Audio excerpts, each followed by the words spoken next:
gare, on s'entraîne en général 2-3 heures par soir.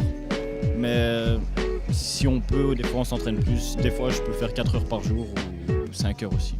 C'est par jour, enfin 2-3 heures par jour. En sachant qu'il y a l'école derrière. Il y en a, ils sont mariés, ils sont ici aussi, ils ont une vie de famille. Mais bon, on aime ça et... Ça dépend en fait de la motivation, comment ton corps est. Voilà, si t'es en forme, si t'es pas en forme. Mais on doit breaker au moins quelques temps par jour. C'est obligé. Chaque jour, on doit faire un mouvement. La différence, c'est que il y a plus le côté de rue. Voilà. C'est une danse de rue. Et c'est juste de ce côté-là qui change. Parce que ça fait moins sport, on va dire. Voilà, on est plus là, on vient de la rue, on danse dans la rue. C'est là, tout simplement. Ça me permet de me défouler déjà, c'est la créativité. On est là, on essaie de créer des mouvements, de créer notre propre style. C'est ça le break, hein. Le plus dur dans le break, c'est pas les mouvements, c'est créer son style en fait. Et créer son style, voilà, ça prend énormément de temps, il faut réfléchir, il faut qu'il y ait de la logique en fait dans les mouvements et voilà. Et on passe plus notre temps à faire ça qu'autre chose en fait. Voilà. Je dirais aussi que le break, ça m'a beaucoup ouvert l'esprit. Ça m'a rendu responsable, discipliné, plus réfléchi. Et sinon, mes journées, elles ressemblent à une journée normale. Le matin, on se lève, école, on rentre à la maison, on prend son 4 heures et puis voilà, l'entraînement.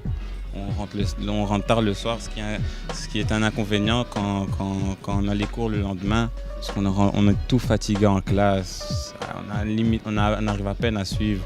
Je passe tout mon temps ici de toute façon et heureusement, je préfère passer mon temps ici que ailleurs et faire n'importe quoi. Et qu'est-ce que ça apporte d'autre? C'est une ouverture d'esprit. Quand on gagne aussi certains battles, des voyages. Aussi de l'argent de temps en temps, pourquoi pas. Des spectacles aussi pour se faire reconnaître. Ouais, et voilà, plus de la fluidité dans les mouvements. Et voilà, s'exprimer soi-même d'une certaine manière, quoi.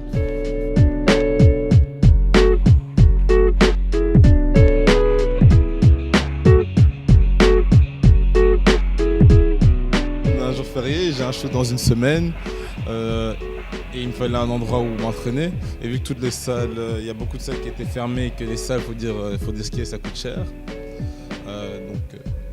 Je suis revenu dans la rue. On me demande, j'ai plus de compte à rendre à personne, entre guillemets.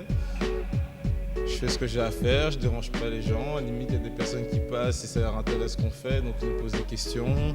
Ils nous demandent, oui, si on donne cours, si on fait des shows, etc. Donc ça donne aussi un autre contact humain. L'ambiance, elle est, on va dire, presque familiale. Parce qu'on se connaît depuis assez souvent, depuis assez longtemps. On s'entraîne ensemble, on apprend des choses ensemble, on traîne ensemble quand on a le temps. Et voilà, c'est limite la famille en fait. J'ai appris d'abord que voilà, comme la rue, dans la rue en fait la rue c'est un milieu doux. Donc pour avoir sa place, il faut se faire respecter. Donc pour se faire respecter, il faut avoir un certain niveau, il faut se faire accepter des autres. Ce n'est pas toujours facile parce que voilà, suivant le style que l'on a ou suivant les influences que l'on a aussi. Donc chacun a des préjugés, etc. Donc la première chose que j'ai appris, c'est d'abord me battre par rapport à tous les préjugés, me battre par rapport à mon propre style, tout faire pour garder une certaine, pas une certaine mentalité, mais ma propre originalité. En fait, c'est un ami qui est venu chez moi, il m'a proposé de m'entraîner avec eux. Au début, j'étais assez timide, je ne voulais pas trop, ensuite j'ai commencé. Et c'est comme une drogue, maintenant j'arrive plus à m'en passer. Tous les jours, à l'école, quand je marche, dès que je mets mes écouteurs, je pense. J'essaie de me contrôler, mais c'est trop dur.